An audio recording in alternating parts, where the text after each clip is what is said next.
Hello friends, मेरा नाम है नवनीत सोलंकी और मैं आप लोगों का स्वागत करता हूं हमारे अगले वीडियो लेक्चर में, जो कि है juvenile justice care and protection act 2015 का सेक्शन 10, जो कि हमें बताता है apprehension of child alleged to be in conflict with law. तो आइए जानते हैं ये सेक्शन हमें क्या बताता है। सेक्शन 10 जुवेनाइल जस्टिस एक्ट का बताता है apprehension of a child alleged to be in conflict with law, यानी कि ऐसा बच्चा जो कि is found to be alleged in conflict with law. जब भी ऐसा कोई बच्चा हमें दिखाई देता है या रिकॉग्नाइज किया जाता है, तब हमें क्या प्रोसीजर फॉलो करना होगा, ये सेक्शन हमें उसके बारे में बताता है। तो आइए जानते हैं ये सेक्शन क्या बोलता है। सेक्शन 10 का क्लॉज 1 हमें ये बताता है as soon as a child alleged to be in conflict with law is apprehended by the police. जैसे ही हमें कोई ऐसा बच्चा रिकॉग्नाइज करने में आता है जो कि इन कन्फ्लिक्ट विथ लॉ है, देन द पुलिस, अगर पुलिस उसे एप्रहेंड करती है तो एप्रहेंशन के तुरंत बाद पुलिस उस बच्चे को स्पेशल जुवेनाइल पुलिस यूनिट या फिर चाइल्ड वेलफेयर ऑफिसर के चार्ज में दे देगी। देखिए क्या बोल रहा है ये clause, as soon as a child alleged to be in conflict with law is apprehended by the police, such child shall be placed under the charge of the special juvenile police unit or the designated child welfare police officer।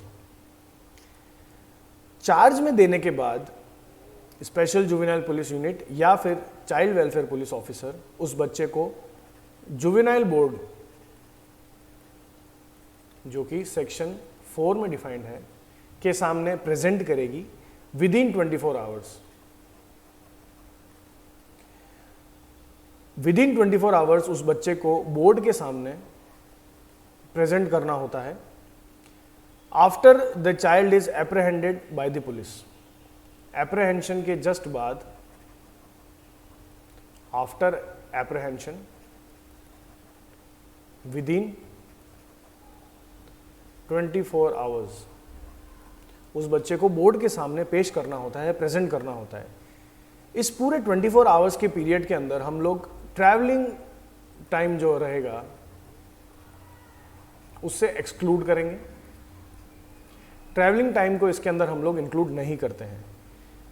तो देखिए ये section, ये clause हमें क्या बता रहा है, as soon as a child alleged to be in conflict with law is apprehended by the police, such child shall be placed under the charge of special juvenile police unit or the designated child welfare police officer, who shall produce the child before the board without any loss of time, but within a period of 24 hours of apprehending the child, excluding the time necessary for the journey from the place where such child was apprehended। तो students, I hope आप लोगों को ये clause समझ आ गया हो। इस clause का एक प्रोविजो है,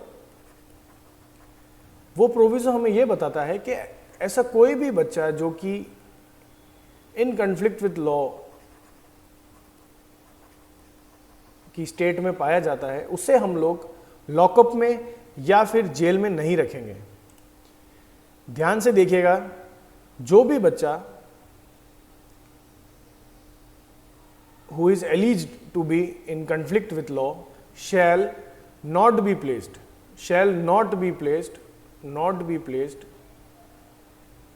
under police lockup or lodged in a jail। तो ये था सेक्शन 10 का क्लॉज 1 और उसका प्रोविजो। अब हम लोग बात करेंगे सेक्शन 10 के क्लॉज 2 की। क्लॉज 2 हमें स्टेट गवर्नमेंट की रूल्स बनाने की पावर के बारे में कुछ बता रहा है कि the state government is empowered to make rules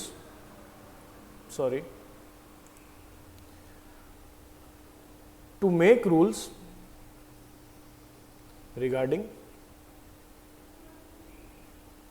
sub clause 1 ये बताता है to provide for persons through whom including registered voluntary or non-governmental organizations any child alleged to be in conflict with law may be produced before the board.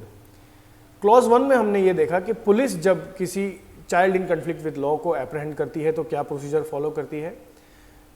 Clause 2 का sub clause 1 हमें ये बता रहा है कि if the child in conflict with law is not apprehended by police and if it is apprehended by any other person which includes registered voluntary organisations या फिर non governmental organizations, then in that case इन organisations को या कोई भी individual person को क्या procedure follow करना है to present the child in front of the board. Section 10 के क्लॉज 2 का सब क्लॉज 1 हमें यह बताता है. सेक्शन 10 के क्लॉज 2 का सब क्लॉज 2 हमें यह बताता है कि अगर कोई बच्चा who is alleged to be in conflict with law, उस बच्चे को हम लोग जेल में या लॉकअप में नहीं भेजेंगे, जैसा कि हम लोगों ने क्लॉज 1 के प्रोविजो में पढ़ा. तो उसी से रिलेटेड अगर कोई बच्चा is alleged to be in conflict with law, then that child is to be sent to an observation home, section 47, या फिर प्लेस ऑफ सेफ्टी, सेक्शन 49. तो फ्रेंड्स, ये था हमारा सेक्शन 10 जो कि हमें apprehension of child alleged to be in conflict with law के बारे में बताता है. आगे आने वाले सेक्शंस में हम लोग इस एक्ट को और डिटेल में एंड और ज़्यादा इन डेप्थ में पढ़ेंगे. तब तक के लिए I am signing off. Thank you and